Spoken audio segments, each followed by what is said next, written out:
What is the placebo? The word placebo comes from the word to please. And all throughout antiquity, in ancient folklore, there have been numerous examples for thousands of years where people were reporting significant changes in their health, whether they were associating that change with some place, some symbol, some apparition, or some ritual. But in some way, there was an instantaneous change in the person's health. There was an American physician during one of the wars who was doing surgery on wounded soldiers. And the doctor ran out of morphine, and he had to come up with a way to continue doing the surgeries. Instead of using morphine, he used a simple saline injection. And when he gave the soldiers a saline injection, he noticed that he was able to perform those surgeries with very little response or pain from the subjects that he was doing the surgery on. And this began the study of placebos. Now, in most scientific studies that are being done on drugs to this day, no research experiment is done without a double-blind or triple-blind placebo study.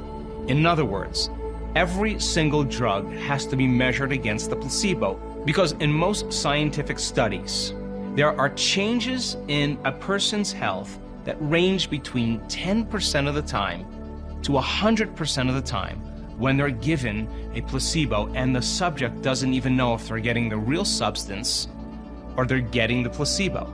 And in fact, in triple-blind studies, the doctors or the researchers don't even know who's getting the placebo and who's getting the real substance. So now, most studies always consider the mind to be an important element in how it affects the person's body. So how are placebos effective? Well, think about it. You have pain, you have a symptom. Someone gives you a pill, and you swallow that pill, and within an hour you start noticing a change in your pain levels. So then the next day you have pain again, you're given that pill, you look at the pill, you swallow it again, you notice that your pain levels diminish. You start noticing a change in your internal state, and you begin to think about what causes it, and you start to associate the change in your inner state with something outside of you.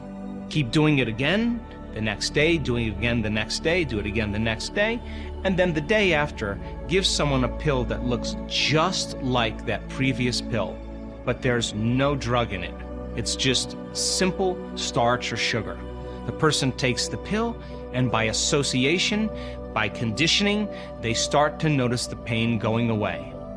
So the first element of the efficacy of placebos is based on conditioning.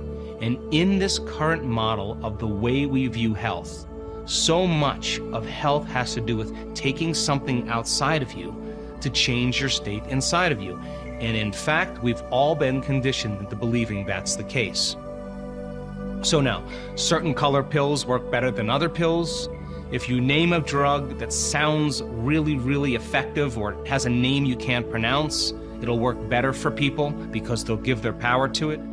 If you name a drug that rhymes with what it does, it'll work more effectively because it'll subconsciously begin to cue certain beliefs and conditionings. If you charge more for a drug, it'll work better, even if you're given the placebo. And by the same means, if the doctor is enthusiastic about the placebo or the study, it'll work even better. Now, the second element that makes placebos effective is expectation.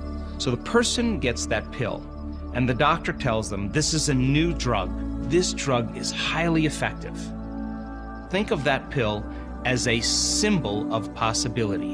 And when they grab that pill and they're about ready to take it, before they take it, they begin in their mind to begin to believe or accept or begin to think about that could possibly change their health. And all of a sudden, they start getting optimistic. They start looking forward to the change. They start believing that there could be a change in their health. And when they're combining that clear intention with the elevated emotion of gratitude or of optimism or excitement or inspiration, in a sense, they're changing their state of being. And so if conditioning then is based on the past, expectation is based on the future. And there's so many great studies on the power of expectation. In fact, the nocebo is when you're given an inert substance and you begin to experience the side effects of that drug, but you're not even getting the drug. So now, for the person whose glass is half empty and they're given a placebo and they begin to experience the side effects of that placebo, thinking they're getting the drug, and it's producing those elements where they start feeling bad, wow, it must mean then they're expecting some outcome subconsciously. In one study that was done with patients that were about ready to go into chemotherapy, the doctors told them that there was a high probability they would get nauseous after they were administered the chemotherapy. And 50% of those patients got nauseous on the drive over to their first chemotherapy treatment.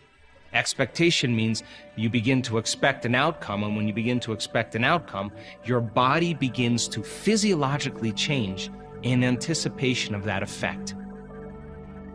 The third thing that makes a placebo effective is what we call assigning meaning based on learning information.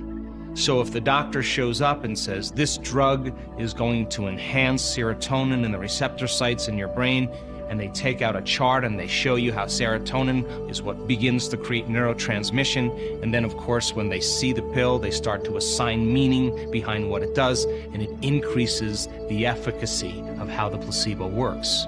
So those are the three elements that begin to change a person's state of being. So then that pill represents a symbol of hope, a symbol of possibility, and when the person begins to associate that pill with the thought of being better, they're selecting a new future subconsciously. They're not even aware that they're doing that. And if they begin to combine that clear intention with an elevated emotion, they're changing their state of being. And when they change their state of being, they're changing the way they think and feel. And in a sense now, they're moving their biology from the past-present reality into the future-present reality.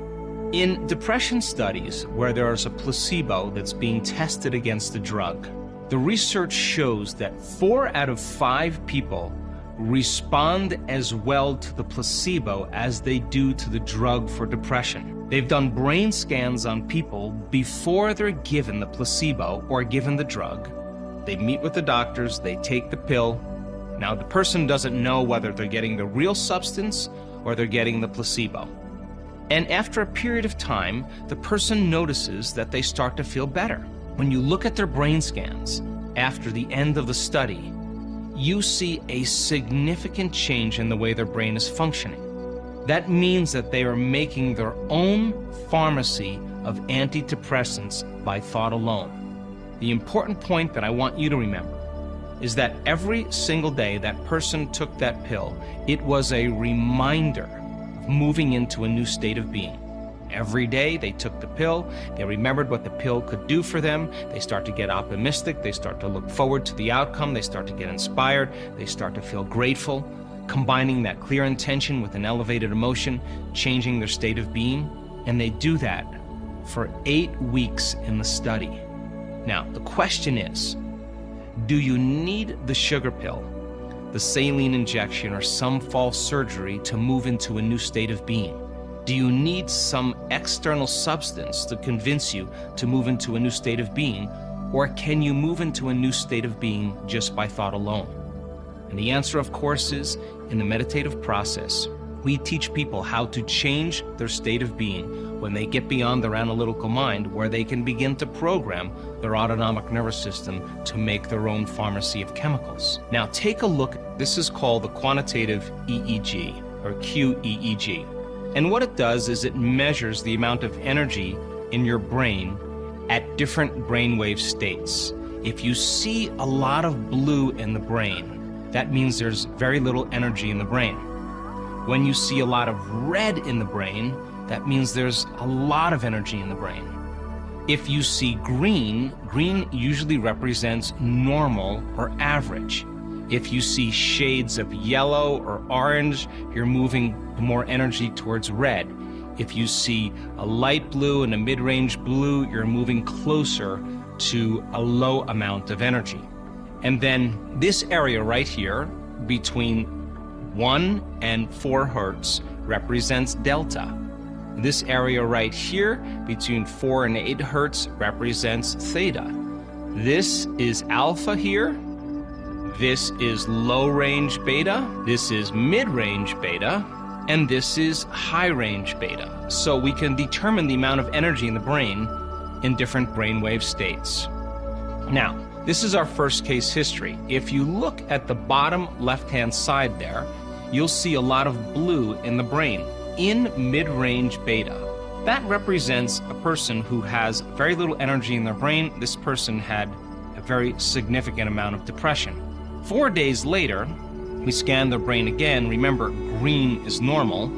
You see a significant change in mid-range beta. Now, this is high beta up here. See all that blue in the brain? Take a look at 3 days later. You see all that green? It represents they changed their brain by thought alone. In other words, it's not just in their mind, it's in their brain. Here's a second case study. Same exact pattern. A lot of blue in mid-range beta. That represents, again, another person with depression. Take a look at the post-measurement on the right-hand side. You see all that green? That represents normal. Now, this is high beta. Look at all that blue in the brain. Person has no energy in their brain. 3 days later, after doing meditation twice a day, take a look at that change. All that green represents they changed their brain by thought alone, by moving into a new state of being. They didn't need an external substance to do it. They did it by thought alone.